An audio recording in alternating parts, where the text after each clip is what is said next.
Whew. All right.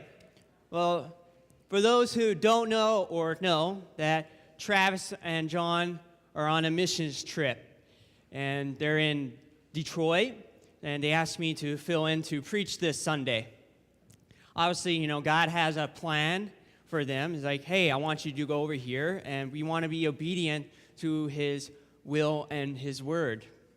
Those opportunities that God giving us is like, hey, this is a perfect time to do His ministry, to be challenged, as well as, ministering to people who have not heard the gospel. So, today, I'm going to be talking about 3 different groups of people and how they respond to the gospel of Jesus Christ. And the question is, how far are you going to go? How far are you going to take this gospel? So, open it up to Matthew chapter 14. I'll be reading from the NIV. All right, Matthew chapter 14, starting verse 13. When Jesus heard what had happened, he withdrew by the boat privately to a solitary place. Hearing of this, the crowd followed him on foot from the towns. When Jesus landed and saw a large crowd, he had compassion on them and healed their sick.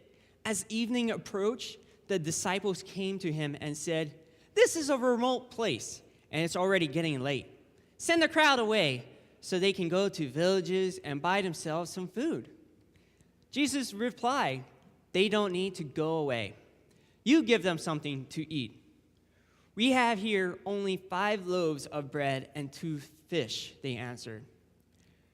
"Bring them here to me," he said, and he directed the people to sit down on the grass. Taking the 5 loaves and the 2 fish, he looked to heaven, gave thanks, and broke the loaves. Then he gave them to the disciples, and the disciples gave them to the people. They all ate and were satisfied. The disciples picked up the 12 basketfuls of broken pieces that were left over. The number of those who ate were about 5,000 men, besides women and children. Immediately, Jesus made the disciples get into the boat and go ahead of him to the other side while he dismissed the crowd. All right, so we have 3 different groups of people. We have 1, the crowd, 2, the disciples, and 3, Jesus. So we're going to start with the crowd first. Now, we got about 5,000 men. Now, with the women and children, like with the women, let's say most of them are married, so we got about 10,000. Plus, they're probably busy making people and, we're having lots of children, so we're going to say 30,000 people all came to see Jesus. They all came to they got us to see healing, miracle works, preaching, hearing stories of what he has to say. It's incredible. And after the big finale, they all went home. And they did not continue following Jesus. They didn't go where he go. They didn't say what Jesus was saying. They didn't do what he was doing. They just came and watched, and they went home, waiting for the next big event. Like, oh, Harvest Crusade, starting Jesus Christ. I'm going to that one. Often, people, when they come to church, so usually when people come to church, they come, they sit, they sing, they pray, and then after it's all done, they go home. And then they wait for the next Sunday and repeat the whole process again. Oh, and then we got people who will only come on special occasions. Easter Sunday or Christmas. They're like, oh, yes, those special days. Yes, we definitely need to go there. I don't remember what it's about, but yes, we have to be there. Oh, great service, great singing, all that. But those are the people that represent the 5,000. So, as you're coming to church, are you coming to see Jesus or follow him? Are you here to be entertained or be involved? Are you listeners of the word or doers of the word? What is the biggest difference between the disciples and a crowd? Well, the disciples followed Jesus while the crowd only came to watch. See, about disciples, they always looking for ways to share the gospel. They're on their toes, like, man, looking for opportunities, like, hey, how can I love this person? There's always seeking out God's guidance, asking God, like, they have this personal relationship. Hey, where you want me to go? What do you want me to do? I need direction. And then they listen, and then they do. But if you have no idea what He wants you to do, then there's a good chance you're not listening to Him. And the only way to do is to listen. Oftentimes we don't feel led to do anything. We aren't listening to Him. Therefore, we don't do anything.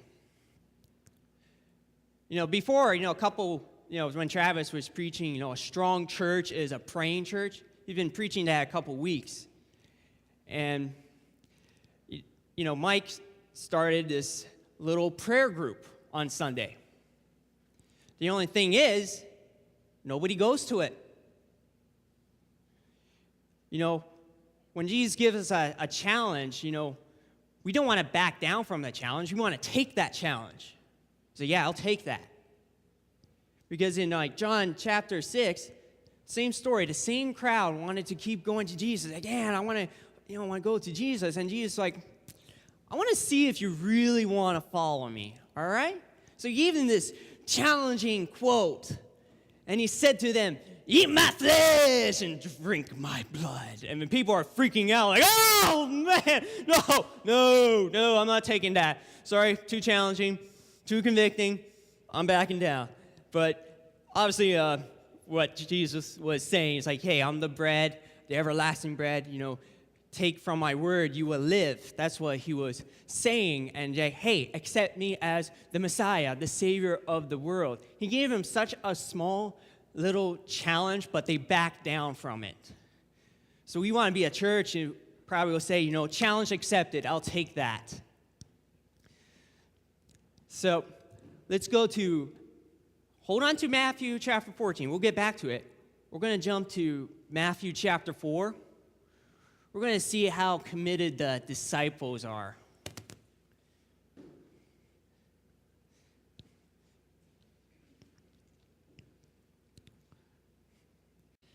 All right.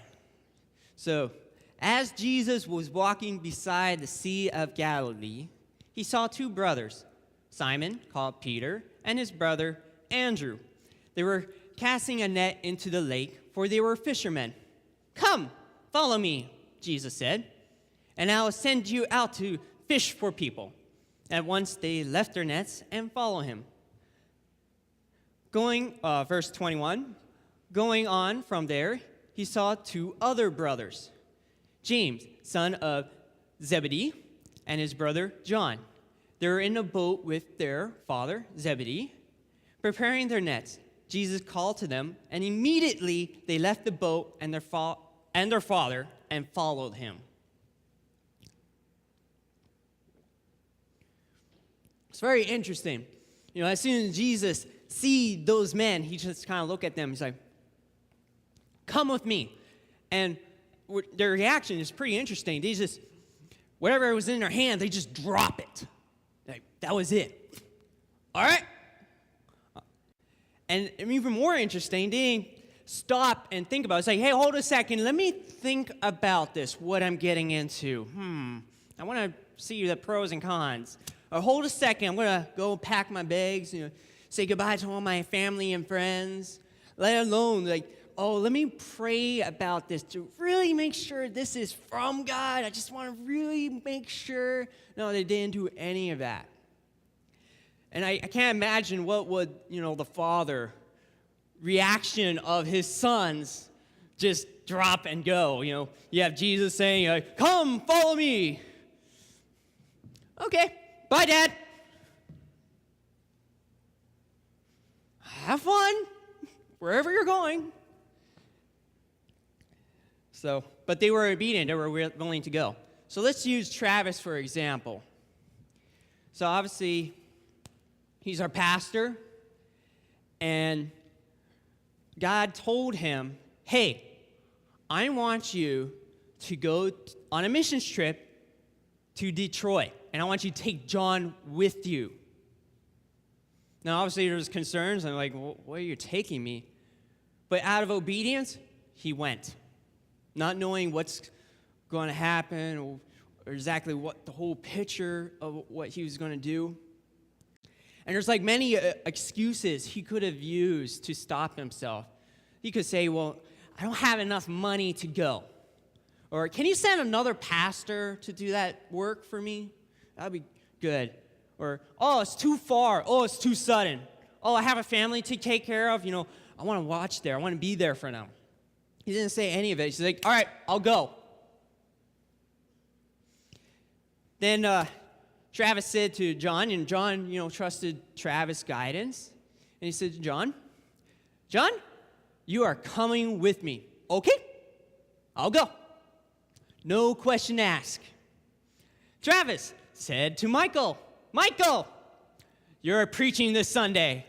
Wow, so much butterflies. This is like so, right away, and I don't feel prepared. I don't have enough experience, but you know what? I'll do it. Yes, I'll take it. Now, I know it's like very sudden, but it's very interesting. Like Travis was actually ready to, he actually abandoned a prior missions trip. He was actually going to Mexico. And then as soon as just days before the trip, God said, no, don't go. Well, why do you want, okay, I'm going to be obedient. I'm going to stay. The next couple of days, later, someone asked him, like, hey, Travis, we need someone to fill in to preach this Sunday at Parksburg Community Church, which is very interesting. See, if he didn't listen to God's voice, he would not be here.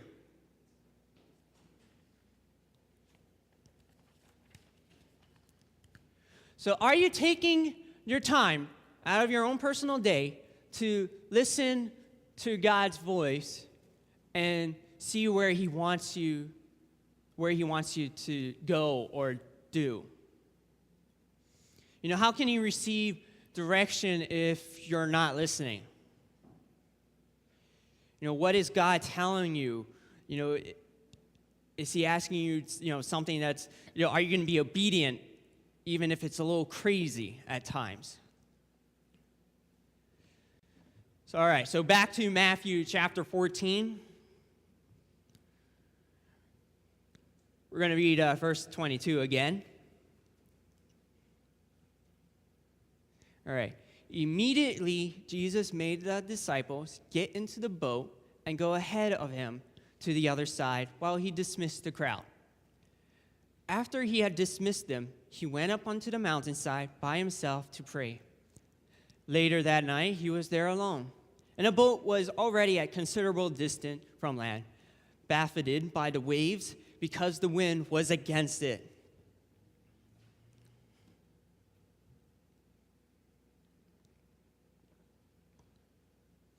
All right. The disciples are students of Jesus. Whatever Jesus tells them, this is what I want you to do, they practice right away. It's like, all right, doing that right away. Get in a boat. All right, already there. Now, it's in, so we got the 5,000. They were picked out of the 5,000 to go on the boat. So the boat is the church. And while people are watching and just only watching, they are ready to go. So why are they invited on the boat? Well, the disciples are very committed towards Jesus. Those are the people who are involved in the church. Those are his disciples. Now, when we do the works of Jesus, I'm not talking about work around this building, like, cleaning the building, cleaning up the yard, maintaining it, repairing. Oh, there's a little dust bunny hopping across the rug. We need to vacuum that up. No, that's nice. It is needed. But a true, disciple, doing the work of Jesus is going out there, destroying the works of the enemy. They're the ones preaching the gospel. They're the ones praying, over people, and as well have his personal relationship with God. Now, meanwhile, the crowd, they don't have a personal relationship with God. So, if God does not know you, then you don't know him. So how do you expect that you're going to be in heaven with him? See, would you invite a stranger off the street and come sleep for one night with my wife and my children? No. Why? You don't know him. So people in the boat are committed towards Jesus. For those who know me, I am very committed to this church. I get up early in the morning. I get everything set up. If there's a problem, I go right away and fix the problem. I try to make it like a stress-free environment for the pastor so everything runs smoothly. After church, I build relationships, just fellowship with people. And as well, I'm also involved in Safe House. I'm there every night. I don't want to miss a thing. And the whole reason why, my motivation, is not because, it's just something to do, but I'm just motivated by his love. Like, I love Jesus so much, I'm doing that. And I just love doing that. And it's just like having a commitment with your spouse and your children, but his love is so greater than that. It's incredible. So I want to do things that he wants me to do. I want to go where he wants me to go. The question is, how committed are you at being in a church?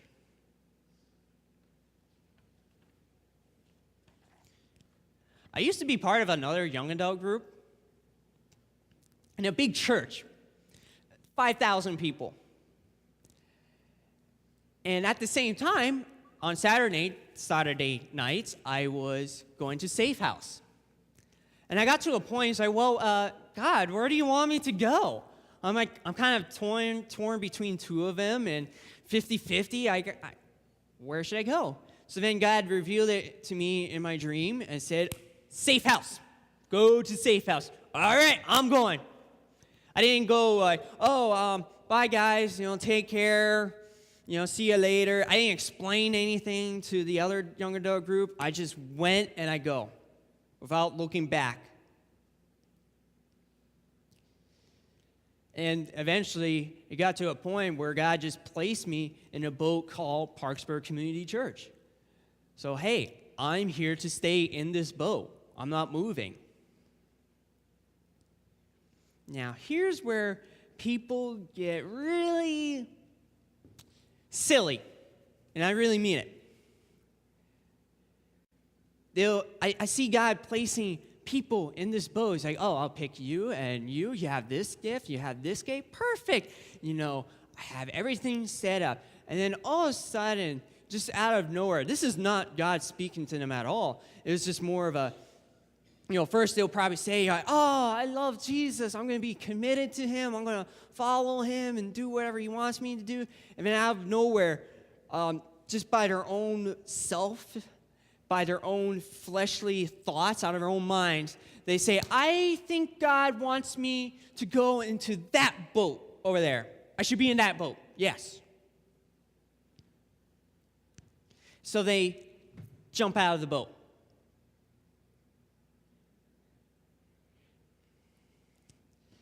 Oftentimes, people are looking for something comfortable, more like a cruise liner. It's comfortable. But most of the times, they wanted to avoid the challenge. Like, I don't want to take that challenge.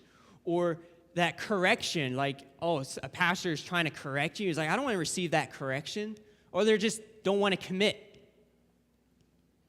So they jump out of a boat with no life jacket, and then you got people on the boat kind of screaming out at them, going, "What are you doing?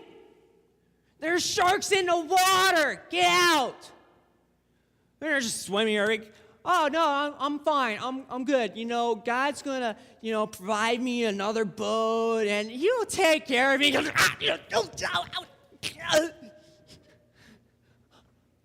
"I just lost a leg. It's okay. It's just a flesh wound. Never mind this red stuff. It's just red dye. It's okay." Oh, boy. If you are called to if God said, stay in the boat, stay in the boat.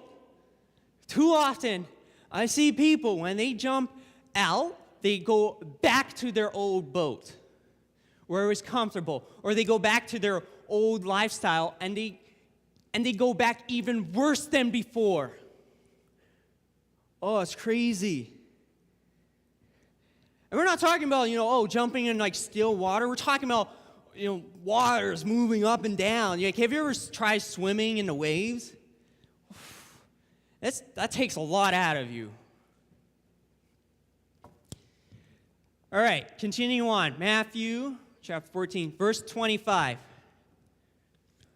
Shortly before dawn, Jesus went out to them, walking on the lake. When Jesus saw him walking on the lake, they were terrified. "It's a ghost," they said, and cried out in fear.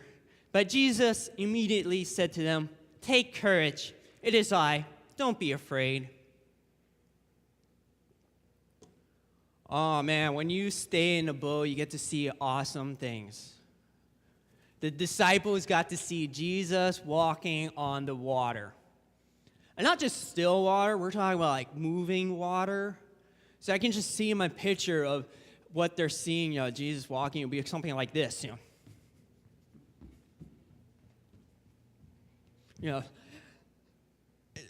Man, like, wow, that's amazing. I could just almost get seasick just by watching him and just moving up and down. And when you're committed to a church, man, like, I'm so thankful I stayed in Safe House, because I got to see a lot of cool things, amazing stuff that I never got to experience in my old church. I got to see people getting healed. I saw people being delivered, prophecies being fulfilled, demons being cast out. And to be honest, there are times where I was like, okay, I'm a little freaked out here. But I know this is the works of the Holy Spirit, so it's good, because I know it's good. And I feel sorry for those who jump out, who were involved. Because I'm telling them, it's like, man, you gotta see this. We were praying over this guy, and then this happened, that, and this, and this, and then he gave praise to God, and woo! It was awesome. You should have been there. And then most of the time, they're kind of saying, like, yeah, but he gave me this challenge, and I couldn't take this. I don't care about why you can't take this. Look at this. Didn't he save you? Didn't God save you? You forgot the big picture. Don't look at this little part. Verse 28. "Lord, if it's you," Peter replied, "tell me to come to you on the water." "Come," he said. Then Peter got out of the boat, walked on the water, and came towards Jesus. But when he saw the wind, he was afraid and began to sink, cried out, "Lord, save me!" Immediately Jesus reached out his hand, caught him. "You of little faith," he said, "why did you doubt?" And when they climbed into the boat and the wind died down, then those who were in the boat worshipped him, saying, "Truly, you are the Son of God." This is the third group of people. Those are the people who walk on water. So we got those separated from the 5,000, made it into the boat. And now Jesus is telling those in the boat, come, let's walk on water.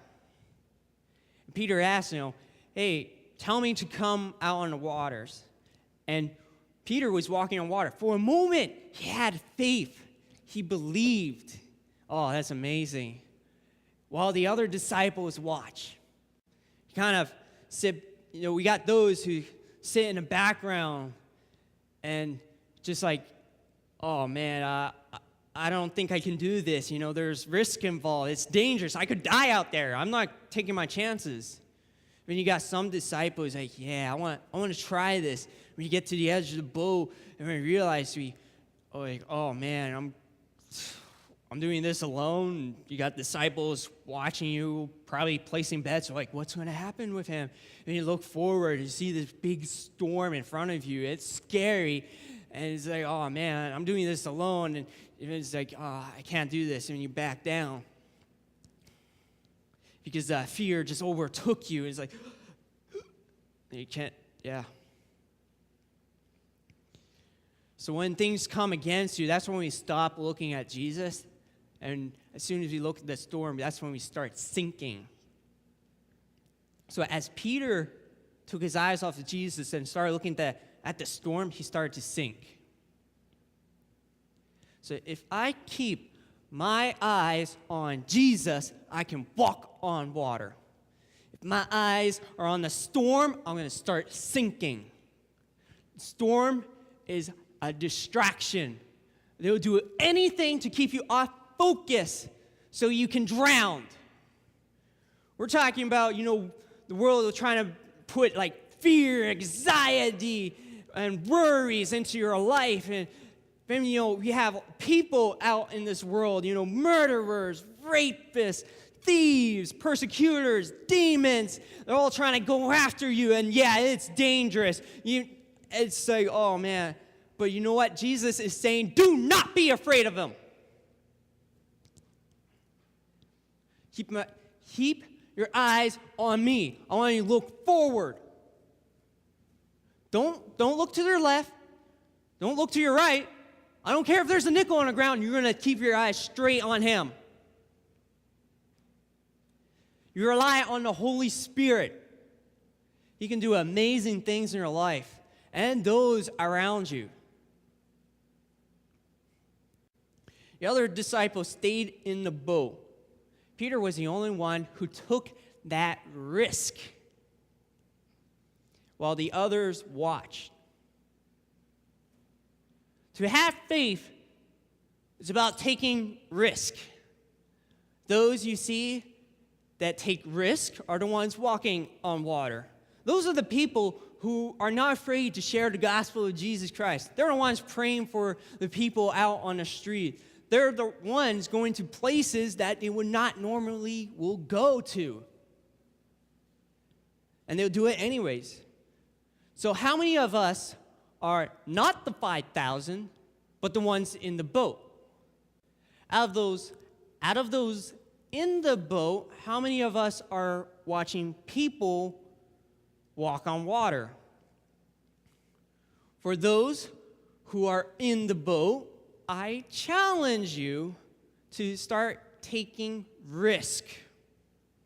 Church is not about comfortable. Church is not about being comfortable. This is not a cruise liner. It's a fishing boat. It's about taking risk. Jesus wants us to walk on water. Who's going to walk on water?